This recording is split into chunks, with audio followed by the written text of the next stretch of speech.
जय श्री कृष्ण। राधे राधे। आप सभी श्रोताओं को आषाढ़ मास के शुक्ल पक्ष की देवशयनी एकादशी की हार्दिक शुभकामनाएं। आज की इस वीडियो में आप सुनेंगे देवशयनी एकादशी की व्रत कथा। इस एकादशी को पद्मनाभ एकादशी के नाम से भी जाना जाता है। सूर्य देव के मिथुन राशि में आने पर यह एकादशी आती है और इसी दिन से चातुर्मास का आरंभ हो जाता है। इस दिन भगवान श्री हरि विष्णु क्षीर सागर में शयन करते हैं और फिर लगभग 4 महीने बाद तुला राशि में सूर्य के जाने पर उन्हें उठाया जाता है। उस तिथि को देव उठान एकादशी के नाम से जाना जाता है। तो आइए बड़ी ही श्रद्धा और प्रसन्न चित मन से देवशयनी एकादशी व्रत की कथा का श्रवण करते हैं। महाभारत काल की बात है। एक बार धर्मराज युधिष्ठिर ने भगवान श्री कृष्ण से कहा कि हे त्रिलोकीनाथ, आषाढ़ मास के शुक्ल पक्ष की एकादशी का क्या व्रत है? इस दिन किस देवता की पूजा होती है और इस व्रत का क्या विधान है? कृपया कर हे मधुसूदन यह सब विस्तार पूर्वक बताइए। तब भगवान श्री कृष्ण कहने लगे कि हे धर्मराज, एक बार देव ऋषि नारद ने भी श्री ब्रह्मा जी से यही प्रश्न पूछा था। तब श्री ब्रह्मा जी ने कहा था कि हे नारद, तुमने कलयुग में प्राणी मात्र के उद्धार के लिए सबसे श्रेष्ठ और उत्तम प्रश्न पूछा है, क्योंकि एकादशी का व्रत सभी व्रतों में उत्तम होता है। इस व्रत के प्रभाव से सभी पाप नष्ट हो जाते हैं और इस एकादशी का नाम देवशयनी एकादशी है। इस दिन व्रत रखने से भगवान श्री हरि अत्यंत प्रसन्न होते हैं। हे धर्मराज, इस संबंध में मैं तुम्हें एक पौराणिक कथा सुनाता हूँ, ध्यान पूर्वक श्रवण करो। एक समय मंधाता नाम के एक सूर्यवंशी राजा थे। वे सत्यवादी महान तपस्वी और चक्रवर्ती थे। वे अपनी प्रजा का पालन संतान की तरह किया करते थे। उनकी सारी प्रजा धन्य धान्य से परिपूर्ण थी और सुखपूर्वक जीवन यापन कर रही थी। उनके राज्य में किसी प्रकार का कोई दुख नहीं था और उस राज्य में कभी अकाल भी नहीं पड़ता था। कभी किसी प्रकार की कोई प्राकृतिक आपदा भी नहीं आई थी। परंतु न जाने क्यों उनसे देव रुष्ट हो गए। न मालूम राजा से क्या भूल हो गई कि एक बार उनके राज्य में भीषण अकाल पड़ गया और प्रजा में अन्न की कमी के कारण प्रजा अत्यंत दुखी रहने लगी। राज्य में होने वाले सभी यज्ञ बंद हो गए। काल पीड़ित प्रजा एक दिन दुखी होकर अपने राजा के पास जाकर प्रार्थना करने लगी कि हे राजन, समस्त संसार की सृष्टि का मुख्य आधार वर्षा है और इसी वर्षा के अभाव में राज्य में भीषण अकाल पड़ गया है और अकाल से प्रजा भूख से मर रही है। हे नरेश, आप कोई ऐसा उपाय कीजिए जिससे हम लोगों का कष्ट दूर हो सके। अगर जल्दी ही इस अकाल से मुक्ति ना मिली तो विवश होकर प्रजा को किसी दूसरे राज्य में शरण लेनी पड़ेगी।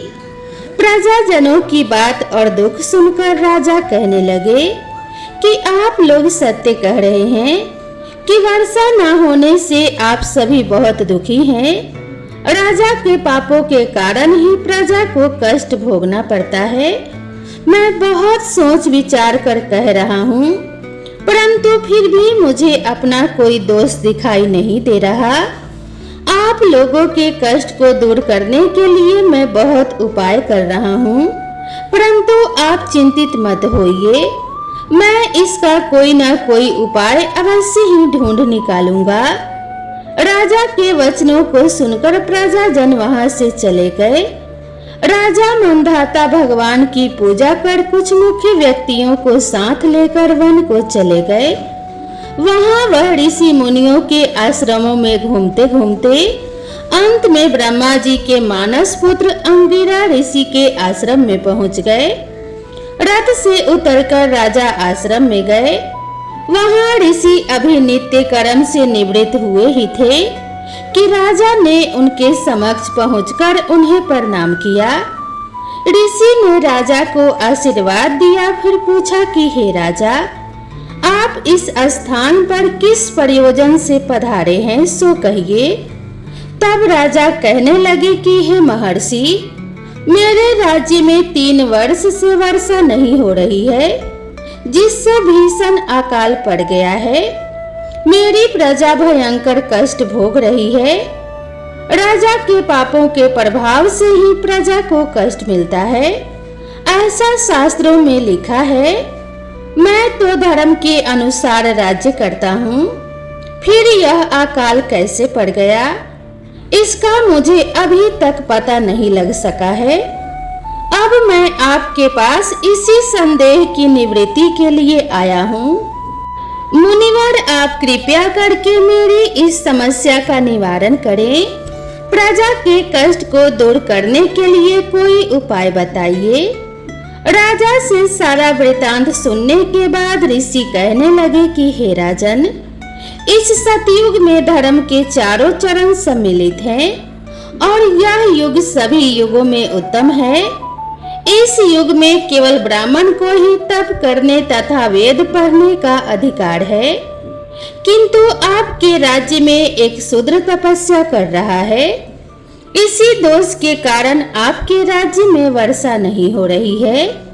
यदि आप प्रजा का कल्याण चाहते हैं तो शीघ्र ही उस शूद्र का वध कर दीजिए। जब तक आप यह कार्य नहीं कर लेते, तब तक आपका राज्य अकाल की पीड़ा से कभी मुक्त नहीं हो सकता।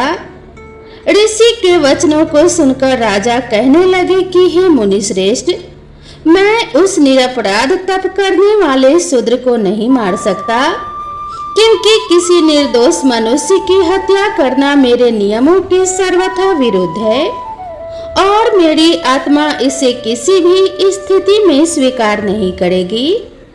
अतः हे मुनिवर, इस दोष से मुक्ति का कोई दूसरा उपाय हो तो बताइए। राजा को विचलित जानकर ऋषि कहने लगे कि हे राजन, यदि आप ऐसा ही चाहते हो तो आषाढ़ मास के शुक्ल पक्ष की देवशयनी नाम की एकादशी का विधि विधान पूर्वक व्रत रखो। इस व्रत के प्रभाव से तुम्हारे राज्य में वर्षा होगी और प्रजा भी पूर्व की भांति सुखी हो जाएगी, क्योंकि इस एकादशी का व्रत समस्त सिद्धियों को देने वाला है और कष्टों से मुक्ति दिलाने वाला है। ऋषि के इन वचनों को सुनकर राजा अपने नगर को वापस आ गए और विधि विधान पूर्वक देवशयनी एकादशी का व्रत किया। इस व्रत के प्रभाव से फिर राजा के राज्य में खूब वर्षा हुई और प्रजा को अकाल से मुक्ति मिल गई। देवशयनी एकादशी को पद्मा एकादशी भी कहते हैं।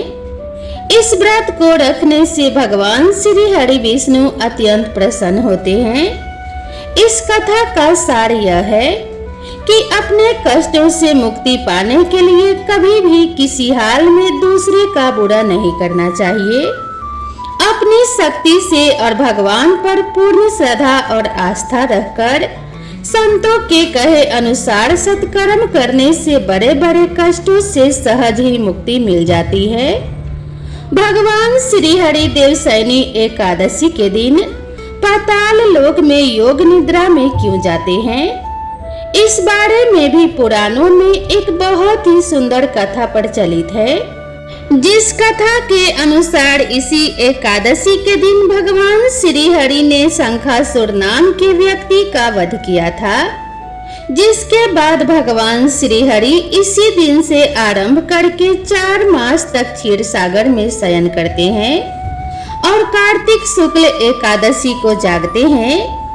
एक अन्य कथा के अनुसार भगवान श्री हरि वामन रूप में दैत्य बाली से यज्ञ में 3 पग दान के रूप में मांगते हैं, तो वह पहले पग में समस्त दिशाओं सहित संपूर्ण पृथ्वी और आकाश को नाप लेते हैं। दूसरे पग में उन्होंने स्वर्ग को नाप लिया और तीसरा पग रखने के लिए जब कुछ भी शेष नहीं बचा तो बाली ने अपना सर रखते हुए निवेदन किया कि हे प्रभु, आप अपना तीसरा पग मेरे शीश पर रखें। बाली के इस दान और समर्पण से प्रसन्न होकर भगवान श्री हरि ने बाली को पाताल का अधिपति बना दिया और वर मांगने के लिए कहा।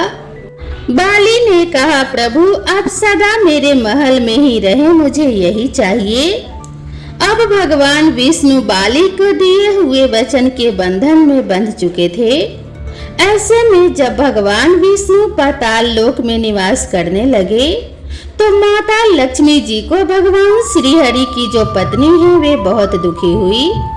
इधर सृष्टि के संचालन के कार्य में भी बाधा आने लगी। तब भगवान विष्णु के अनुपस्थित रहने के कारण माता लक्ष्मी बहुत दुखी हुई और उन्होंने बाली को अपना भाई बनाया। बाली से भगवान को वचन मुक्त करने का अनुरोध किया। तब इसी दिन से भगवान विष्णु वर का पालन करते हुए, वचन का पालन करते हुए 4 महीने तक अर्थात देवशयनी एकादशी से लेकर देव उठनी एकादशी तक पाताल लोक में निवास करते हैं। अतः देवशयनी एकादशी को सौभाग्य की एकादशी के नाम से भी जाना जाता है और मोक्ष की इच्छा रखने वाले मनुष्यों को इस दिन एकादशी का व्रत अवश्य ही करना चाहिए।